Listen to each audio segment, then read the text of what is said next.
Salut pour tous et soyez les bienvenus dans le programme Planète Équitable avec Eder Zanetti. We are talking about the two new markets for carbon which just have been approved globally. We have the Brazilian carbon market, which has just been approved by the National Congress and is entering into functioning. And we have the global carbon market at UNFCCC, which has been finally approved at COP29 in Baku, Azerbaijan.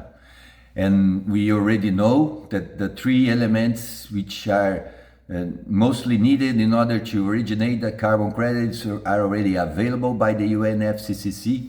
So we have the methodologies, we have standardized baselines, and we have methodological tools.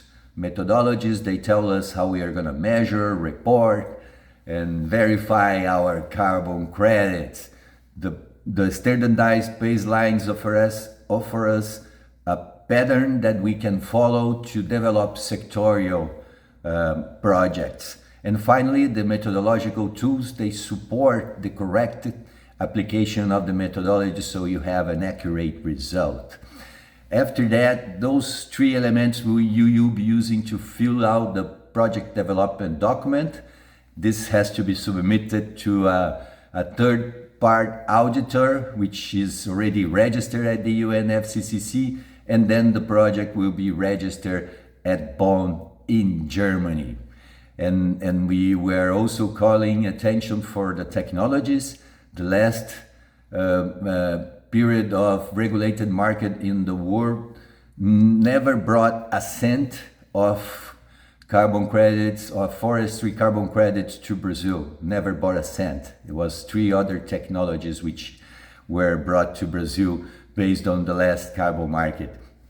Today we have a series of technologies available at UNFCCC in order to implement project activities which will generate carbon credits. But it's important to know that forestry is not very attractive to the market. It wasn't in the past, and it isn't right now, due to the high risk of reversion of those projects. So corporates which invest on those projects, they have a high risk of losing their credit because the forests, they burn, they die out.